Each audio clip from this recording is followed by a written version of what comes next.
Okay, we will start our math lesson, Accuplacer arithmetic, sample questions with explanations, and you should have that worksheet with you as I go over the problems. Now, the first problem is finding a fraction that is equivalent to a decimal. Now, as I said to you before, that you must understand place value, and that is knowing the value of a digit in a certain place. Now, I gave you this example, 5.009. The 5 is in the ones place. At the left of it, if there were a digit there, it would be tens. This is our 10th place. This is our hundredths, and this is our thousands. Okay, your number is 0.06. The 0 is the 10th place, and the 6 is the hundredth. So this number is 6 hundredths, or 6 over 100. Answer D. Okay, let's go to number 2. Number 2, you're given the number of members of the club, the number of items each member donates to an auction. You define the total number of items in the auction. This is a multiplication problem. Each member donates 12 items. There are 36 members. Then 36 multiplied by 12, number of items donated by these members. 36 times 12 is 432. Answer D. Okay, let's go to number 3. Adding two fractions with different denominators. Now remember, when you add fractions, the denominators must be the same. You just add the numerators. 4 over 10 converts to 40 over 100. And how you did that, you multiplied 10 times 4 is 40, and 10 times 10 is 100. Now you add the two numerators. 40 plus 3 gives you 43. So our answer is 43 over 100. Answer A. All right, let's look at number 4.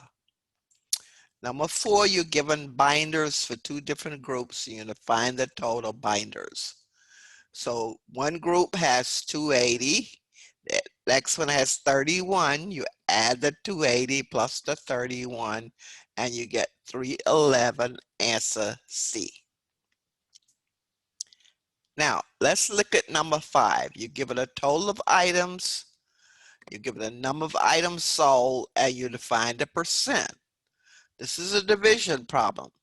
The amount sold is divided by the total. So the amount sold is 72. The total is 150. We divide this, we get the decimal point for 8. They ask for percent. So to convert decimals to percent, you can shift the decimal point 2 places to the right. That becomes 48. Or you can multiply the decimal by 100 to get 48%. Answer C. Okay, let's go to number 6. Number 6, you're given a list of numbers and fractions and decimal format. You find the greatest number in the list. Okay, now we must convert all these numbers to a decimal format so we can compare. 8 over 3 is 2.67. That is, when you divide 8 by 3, you get 2.67. 2.28 is given as a decimal. 10 over 12 is 0.83, and 0.199 is given as a decimal.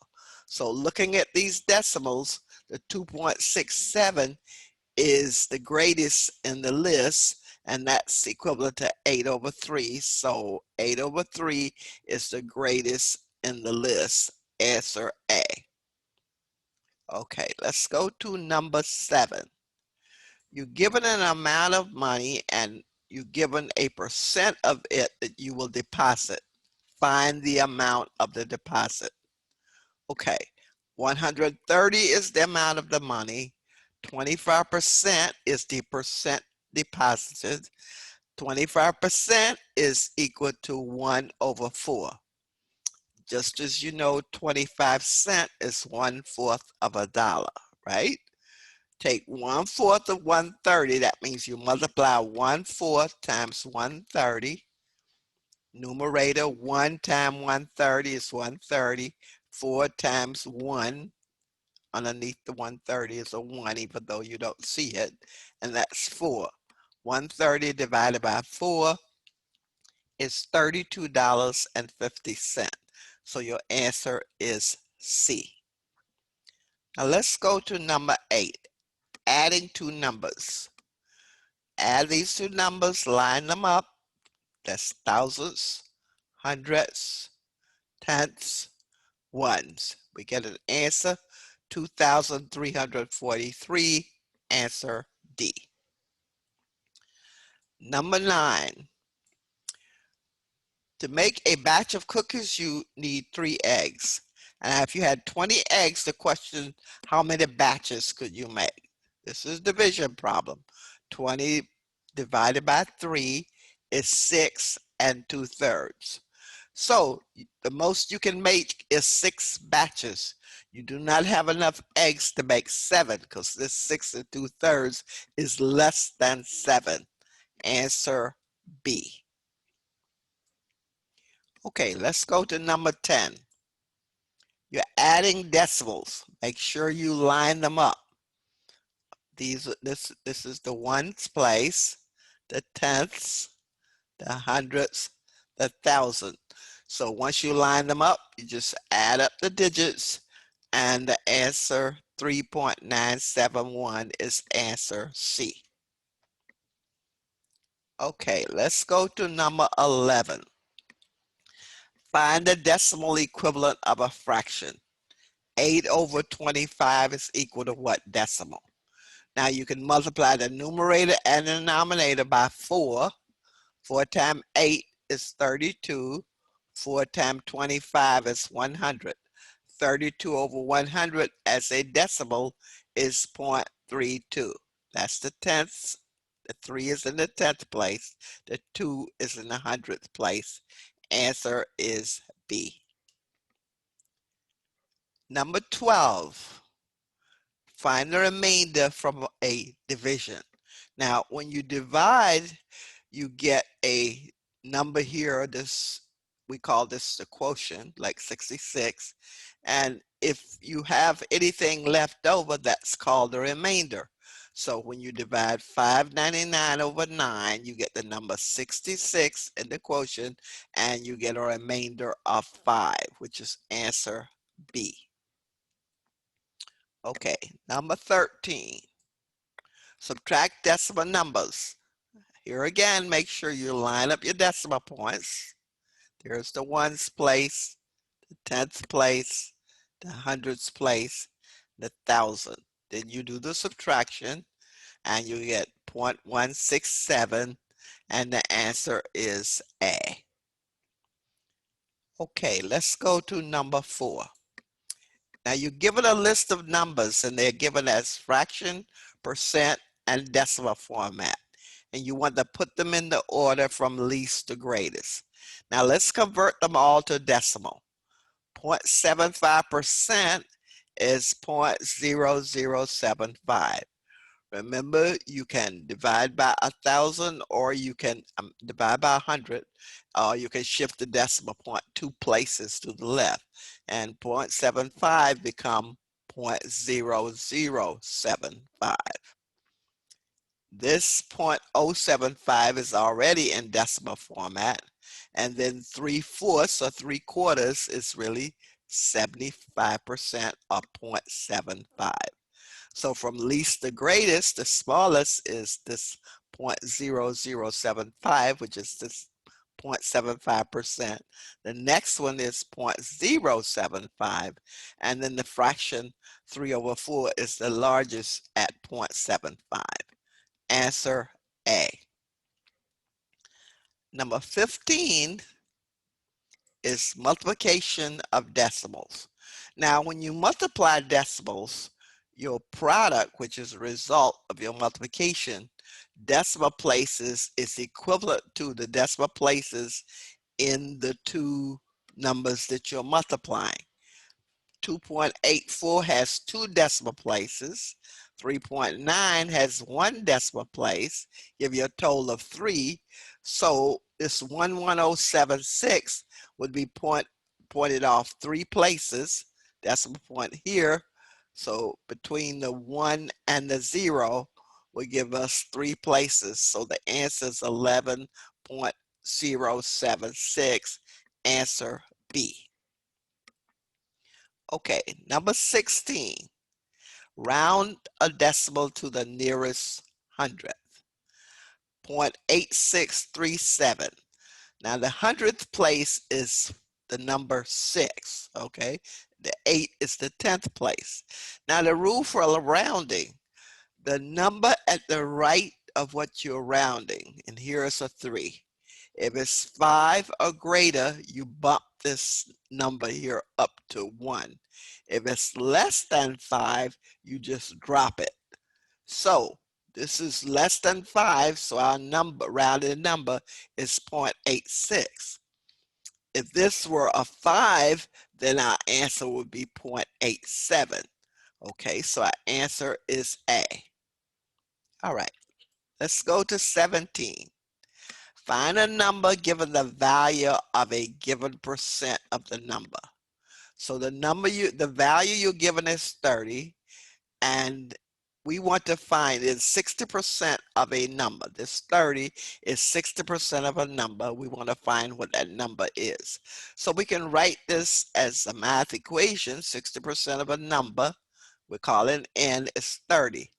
Now, of means multiplication. So 60% times n equal 30. We convert our percent to a decimal, 0.60 times n is 30. Now, if we divide both sides of our equation by 0.60, what you see here, but to make it easier so you don't have to worry about the decimal, just shift with the 30, just shifted 2 places to the right, that's 3,000.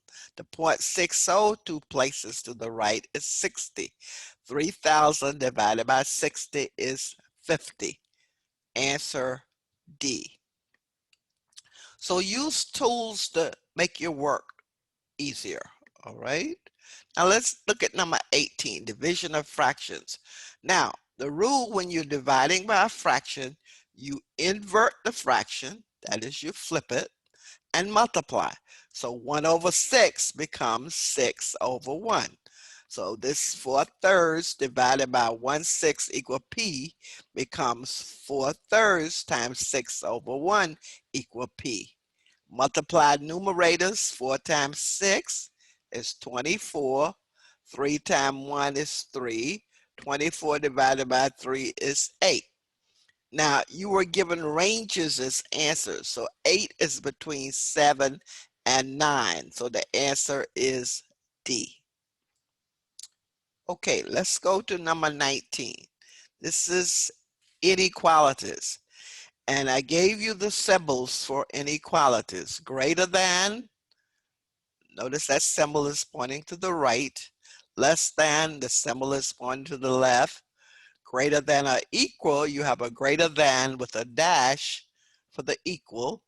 And less than or equal, you have a dash for the equal, where the less than pointed to the left, greater than pointed to the right.